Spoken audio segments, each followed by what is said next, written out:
अपने ही चंचल मन को अपने ही बस में करने की दृष्टि से साधना करते करते आज 678 दिन हो गए।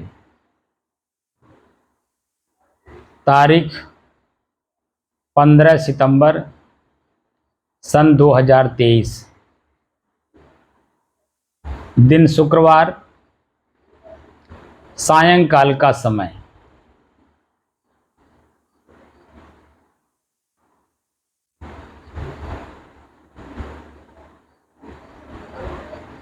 अब चंचल मन हम लोगों का एकाग्र हो चुका है, स्थिर भी हो चुका है और शांत भी हो चुका है।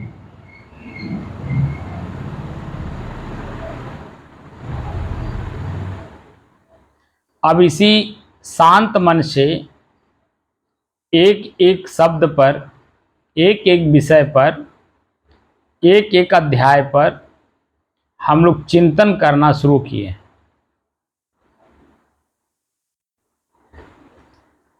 सदगुरु कबीर के कहरा प्रकरण के प्रथम कहरा के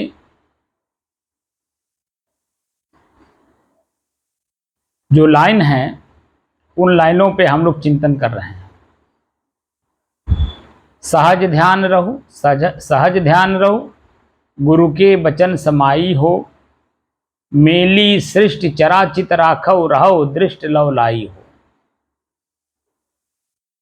जस दुख देख ही रहा हो यह अवसर, अस सुख हुई है पाए हो।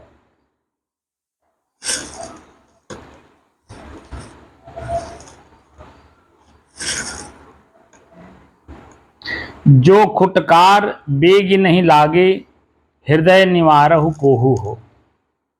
मुक्ति की डोरी गाड़ी जन खैंचहु, तब बजिया बड़रोहू हो।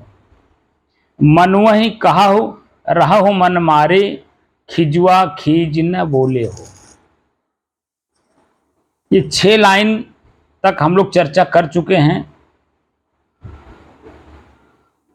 2 लाइन और इतने समय चर्चा करना है।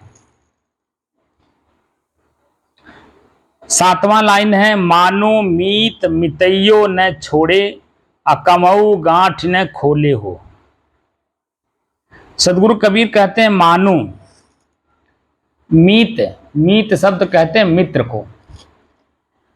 मित्र वह होता है जो समकक्ष होता है, हमसे बड़ा भी हो, चरित्रवान हो, ज्ञानवान हो, आचरण संपन्न हो, उसके बात में इतना दम हो कि परिणाम में उसकी बात हमें प्रिय कर लगे, उसे मित्र कहते हैं। तो मानो मीत, कह रहे हे मीत, मेरी बात को मानो और मान करके मानो मीत मितैयो न छोड़े। मितैयो का मतलब उन मित्रों का संग साथ नहीं छोड़ना जिनसे तुमको कुछ प्राप्त होता हो, जिसको बिजनेस पार्ट में टर्नओवर कहते हैं।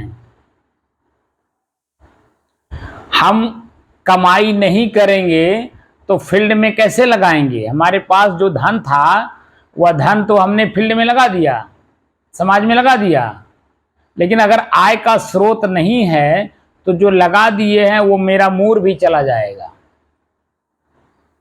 इसलिए टर्नओवर का मतलब होता है कि आय का स्रोत भी हो तो खर्च भी हो, खर्च हो तो उसी के लेवल में हमारा आय का साधन भी हो। तो यहां व्यापार हो रहा है, अपने इंद्रियों से मुझे व्यापार करना है, मैं और मेरा। मैं मतलब मैं स्वयं, मेरा मतलब मेरे से अलग, मेरा शरीर, मेरी इंद्रियां एक दूसरे से व्यापार करते हैं। आंख सिर्फ देखने का काम करता है, कान सुनने का सिर्फ काम करता है, नाक सिर्फ सूंघने का काम करता है, जीभ सिर्फ स्वाद लेने का काम करता है, और इसी से शब्द भी निकलता है। दो काम जीभ का है।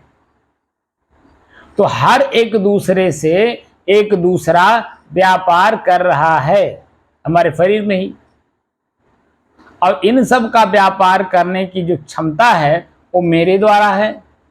अब मैं कौन हूं? क्योंकि जिस राज्य में व्यापारी व्यापार करता है वह व्यापारी राजा की देखरेख में व्यापार करता है, तब व्यापार भी सफल होता है, व्यापारी भी सफल होता है, और व्यापार और व्यापारी की वजह से राजा का भी इनकम होता है। तो राजा इस शरीर का मैं हूं स्वयं, और ये आंख नाक कान मेरे व्यापारी हैं। अब ये अपने अपने सौदा एक दूसरे से आपस में लेन देन करते हैं। आंख देखा, किसको बताया? मन को बताया। मन किसको बताया? चित्त को बताया। चित्त उस पर अनुसंधान किया, कौन है, कहां से आया है, क्या करेगा, क्या खाता है, क्या करता है, तरह तरह के प्रश्न लगा करके चित्त का काम है वो अनुसंधान करता है। जब वो अपना लाभ पा जाता है, स्थिर कर लेता है, तो कहता है अच्छा बुद्धि के पास जाओ। बुद्धि निश्चय कर लेती है, उसी को बुद्धि बोलते हैं। जो निश्चय हो गया वो बुद्धि है। और जो क्रियाएं होती हैं बुद्धि में निश्चय होने के बाद, उसी को अहंकार कहते हैं। तो हर एक इंद्रियां एक दूसरे से व्यापार कर रही हैं। तो ये तो हमारे शरीर का हो गया। मन को संतुष्ट करना है, तृप्त करना है, तो उसका व्यापार किससे होगा? संत महापुरुषों से, सत्संगियों से, स्वाध्याय से, चिंतन से, मनन से, सदग्रंथों से। जो हमारे सदग्रंथ हैं, कुरान है, बाइबिल है, वेद हैं, उपनिषद हैं, शास्त्र हैं, ये सब सदग्रंथ हमको हमारे अपने कमाई के लिए बने हुए हैं। इससे हमारी कमाई होती है, और उस कमाई से मैं स्वयं अपने आप में मजबूत होता हूं, और मैं स्वयं जब अपने आप में मजबूत होता हूं तो हम दूसरे पर भी वही चीजें खर्च कर पाते जो हमारे पास होता है। तो मेरा मन, मेरी इंद्रियां, इनके विषय, इनके भोग, ये आपस में सब व्यापार कर रहे हैं, एक दूसरे से लेन देन कर रहे हैं। और यही लेन देन हम लोगों को दुख भी देता है, सुख भी देता है। सुख की चाहना में दुख अनेकों भोगते हैं, लेकिन ना मैं सुख हूं ना मैं दुख हूं। चाहता क्या हूं? हम दोनों से परे एक ऐसी स्थिति पाना चाहते हैं, ना जहां वहां दुख हो ना वहां सुख हो, एकदम एक रस हमारी अपनी स्वयं की स्थिति हो। तो ये कह रहे हैं कि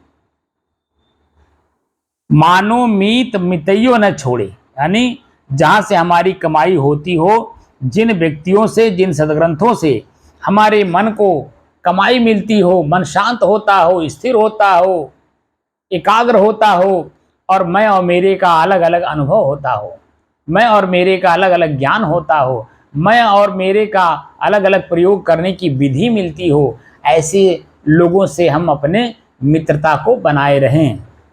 मानो मीत मितैय न छोड़े, और करें कमाऊ गांठ न खोले हो। जहाँ से आपकी कमाई होती हो, मन प्रसन्न होता हो, दिन दूना रात चौगुना, जिनकी संगत में बैठने से, जिनके स्मरण मात्र से, जिनके ख्याल मात्र से, जिस ग्रंथ को पढ़ने मात्र से हमारा चंचल मन, दुखी मन, पीड़ित मन एकाग्र होता हो, स्थिर होता हो, शांत होता हो, ऐसे जगहों से अपने आप को जोड़ कर रखना, ताकि जीवन भर वहाँ से कमाई करते रहिए और नीचे वालों को खर्च करते रहिए। यानी जब ज्ञानी हो जाएंगे तो जो अज्ञानी लोग हैं उनको तो ज्ञान कौन देगा? आप ही तो देंगे ना।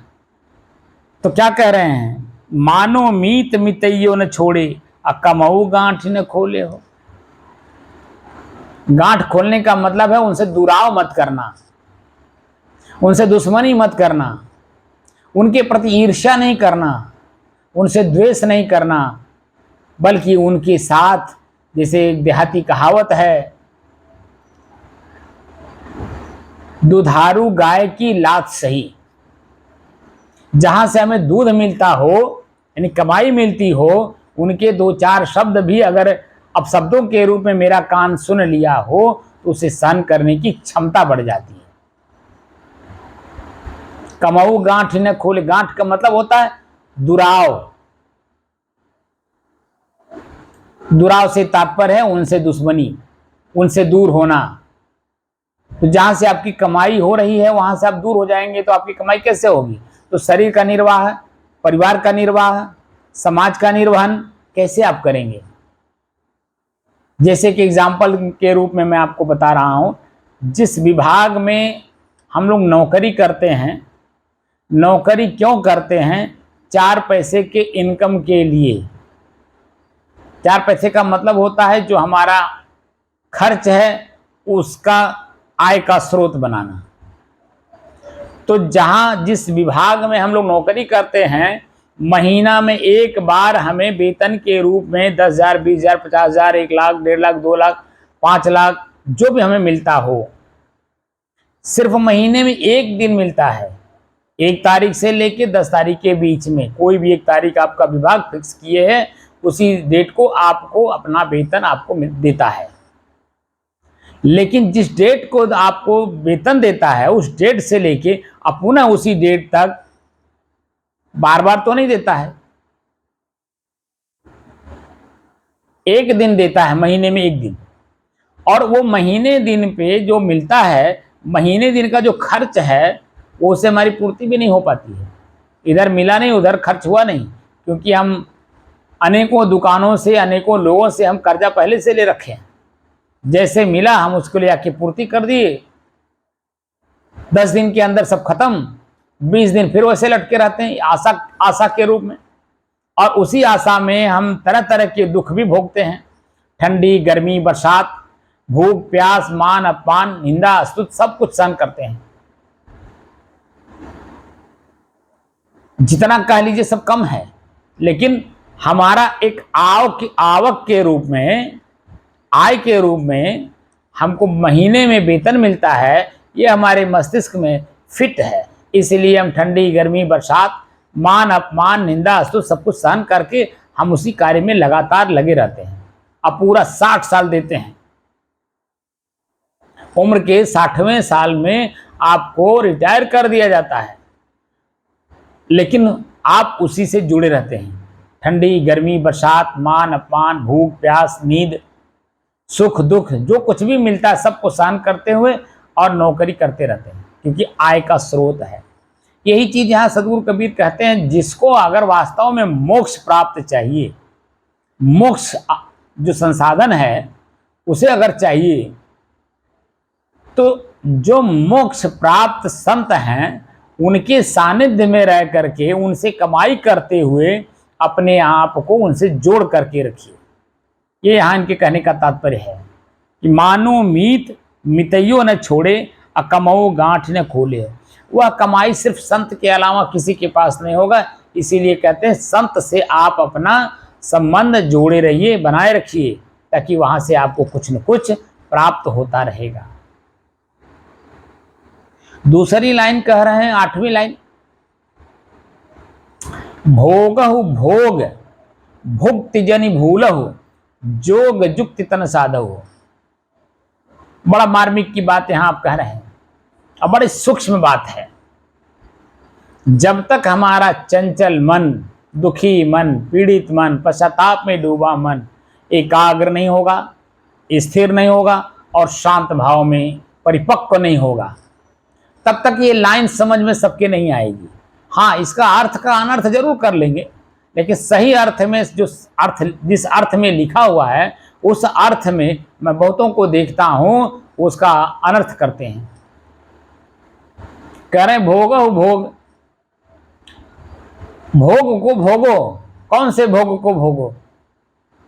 जो प्रारब्ध रूपी भोग पहले से बना हुआ है, ठंडी, गर्मी, बरसात, भूख, प्यास, मान, अपमान, निंदा, स्तुत, ठंडी, गर्मी, इनको भोगने के लिए कह रहे हैं ना, कि वासना की पूर्ति के लिए वासना को और भोगो, इसकी बात नहीं करते हैं। वासना मुक्ति की बात करते हैं ना, कि वासना जो पूर्ति की बात करते हैं। तो जो भोग हमारा शरीर, जिसे प्रारब्ध इसको बोलते हैं, शरीर हमारा प्रारब्ध है।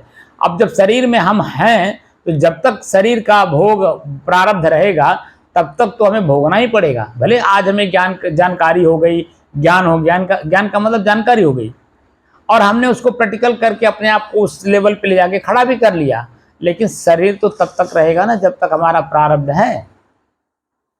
प्रारब्धानुसार तो शरीर में रहना ही पड़ेगा। आज से लेके जो आज ज्ञान हुआ है, ज्ञान का मतलब स्थिरता के रूप में, जो प्रैक्टिकली अनुभव के रूप में जो ज्ञान प्राप्त हुआ है उसकी बात कर रहे हैं। वहां से लेकर के और जब तक आप शरीर में रहें, यानी मृत्यु पर्यंत, आपको अपने शरीर के हर स्थिति को अपने बस में करने की क्षमता बढ़ानी होगी। यानी सहनशील बनना होगा, क्षमावान होना होगा, उदार होना होगा, अपरिग्रही होना होगा, बिल्कुल एकदम मैं जैसा हूं ऐसा बनना पड़ेगा। क्योंकि मेरे में कुछ है नहीं, मैं तो सिर्फ मान करके अपने अंदर लोगों को, हर वस्तु को घुसेड़ रखा हूं, मान करके, जो कि सिर्फ मानंदी मात्र संसार हमारे अंदर में है। मानंदी खत्म, संसार खत्म। ये बात बहुत महत्वपूर्ण है। भोगों को भोगो। किस भोग को भोगो? जो शरीर का प्रारब्ध है उसको भोगने की बात कर रहे हैं, और अलग से भोग करके प्रारब्ध बनाने की बात नहीं कर रहे हैं। जो प्रारब्ध पूर्व का है, जो शरीर है, भूख लगेगा ही तो भोजन, कबीर साहब ने कहा कि भूख कूतिया राम की, करे भजन में भंग। इसको टुकड़ा डाल के तब करो सत्संग। यहाँ टुकड़ा की बात कर रहे हैं, न कि 56 प्रकार का भोजन की बात कर रहे हैं। टुकड़ा, छोटा सा टुकड़ा, यानी भूख खाली मिट जाए, बस उतना इसको देना है, बाकी भजन में रहना है। अब भजन क्या है? अंदर से देखना है, देखने की शक्ति बढ़ानी है। मेरे अंदर में क्रोध कब उत्पन्न होता है, लोभ कब उत्पन्न होता है, ईर्ष्या कब उत्पन्न होती है, काम वासना कब उत्पन्न होता है, तरह तरह के हमारे अंदर में बुराइयां हैं ना, उन बुराइयों को देखते रहिए। जो उत्पन्न हो उसको ही दबा दीजिए। कहाँ जा रहे हो, किसके पास जा रहे हो, क्यों उत्पन्न हुए हो, ऐसे अपने आप में चिंतन करिए, और चिंतन से उसे शांत करिए। आपकी स्थिति और मजबूत होगी। जो मैं शब्द इसमें है वह वास्तव में शांत स्वरूप है, और वही मेरा अपना स्वयं का निज तत्व है। तो सदगुरु कबीर कहते हैं कि जो चाहो निज तत्व, यानी अपने आप को चाहते हो तो शब्द ही लेहु परख, शब्द को परख लो। और शब्द को बिना परखे अगर उस लाइन में जा रहे हो तो आप भटक जाओगे, क्योंकि सही दिशा नहीं जा पाओगे। सही शब्द का यूज सही समय पे सही जगह पर जब होता है, तब आपकी मनोदशा प्रफुल्लित, प्रसन्नचित, आनंदित रहती है। इसीलिए देहाती कहावत है, ठाम गुण काजर और ठाम गुण कालिक। वही काजर कजरौटा में अगर गाल पे लग जाता है तो कालिक होता है, और वही कजरौटा में क्या काजल जब आंख में लग जाता है तो उसको काजल कहा जाता है। काजल का मतलब आंख के अंदर में जो कचड़ा है उसको निकाल के बाहर करता है, और दूसरे आंख की शोभा बढ़ाता है। लेकिन गाल पे लग जाएगा तब क्या होगा? वैसे ही शब्द का प्रयोग सही जगह पर, सही समय पर व्यक्ति के सामने जब प्रयोग किया जाता है तो उसका मन प्रफुल्लित होता है, प्रसन्नचित होता है, आनंदित होता है, उत्साहित भी होता है। उस कार्य को सुन करके उस कार्य को करने की उसकी और क्षमता बढ़ जाती है। लेकिन सही जगह पर, सही समय पर, सही व्यक्ति के सामने और सही शब्द का चयन करके अगर आपने प्रयोग नहीं किया तो स्वयं तो आप भटके हैं, सामने वाले को भी भटका दिए। हमारे समाज में यही चल रहा है वर्तमान में। सही शब्द का यूज यानी प्रयोग सही जगह पर, सही समय पर, सही व्यक्ति के सामने नहीं हो रहा है, इसलिए सभी लोग भ्रमित हैं।